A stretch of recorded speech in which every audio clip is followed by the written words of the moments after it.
Have you ever felt overlooked? Like you were destined for something more, but no one else could see it? What if I told you that one of the greatest kings in history started out just like that? A shepherd boy, forgotten by his own family? This is the incredible, true story of David. Our story begins not in a palace, but in the dusty fields of Bethlehem. The prophet Samuel was on a divine mission from God to anoint the next king of Israel. He arrives at the house of a man named Jesse and inspects each of his tall, strong sons. One by one, Samuel looks at them and says, "Nope, not him."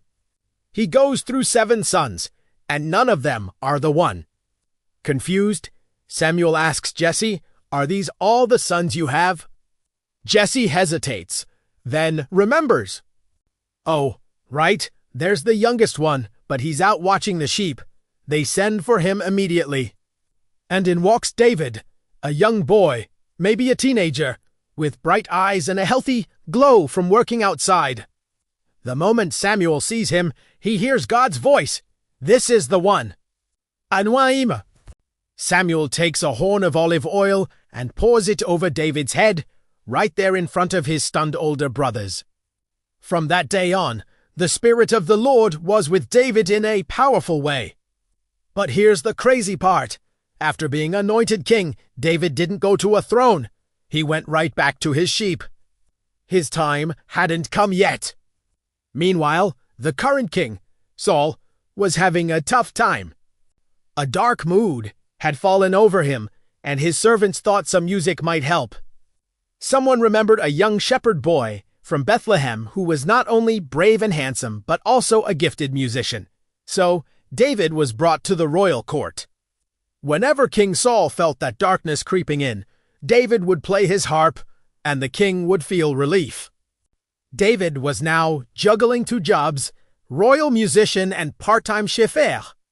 He was getting a front-row seat to the inner workings of the kingdom he was destined to lead. But the real test of his courage was just around the corner. The Philistine army had gathered for war against Israel, and they had a secret weapon. A giant. His name was Goliath, a 9-foot-tall warrior decked out in bronze armor, carrying a spear the size of a tree trunk. For 40 days, Goliath would come out and mock the Israelite army. He'd shout, "Send out your best man to fight me. If he wins, we'll be your slaves. But if I win, you'll be ours." The entire Israelite army, including King Saul himself, was terrified. No one dared to face him. Around this time, Jesse sent David to the battle lines to bring food to his older brothers. When David arrived, he heard Goliath's taunts and saw the fear in the soldiers' eyes. He couldn't believe it. He asked, "Who is this guy defying the armies of the living God?" His own brothers got angry with him, telling him to go back to his sheep. But David wasn't backing down. He knew God was with him. His confident words reached King Saul, who summoned him. Saul looked at this young boy and said, "You can't fight him. You're just a kid." But David replied, "When I'm watching my father's sheep, and lion or bastille lamb premier go after it, I strike and rescue the lamb from its mouth. I've killed both a lion and a bear. The same God who rescued me from them will rescue me from this Philistine." Saul, amazed by his faith, agreed. He tried to put his own royal armor on David, but it was too big and clunky. David took it off. Instead, he walked down to a nearby stream, picked up 5 smooth stones, put them in his shepherd's bag.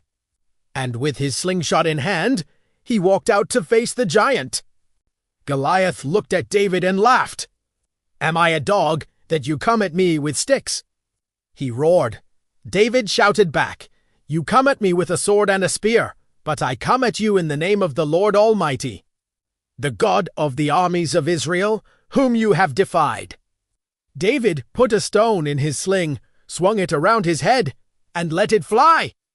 The stone soared through the air and struck Goliath right in the forehead. The giant stumbled and fell face down on the ground. The shepherd boy had defeated the champion. When the Philistines saw their hero fall, they ran for their lives.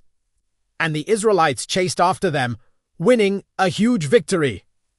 That day, David went from being an unknown shepherd boy to a national hero. His journey to the throne was just beginning, filled with more adventure, friendship, betrayal, and faith than you can imagine.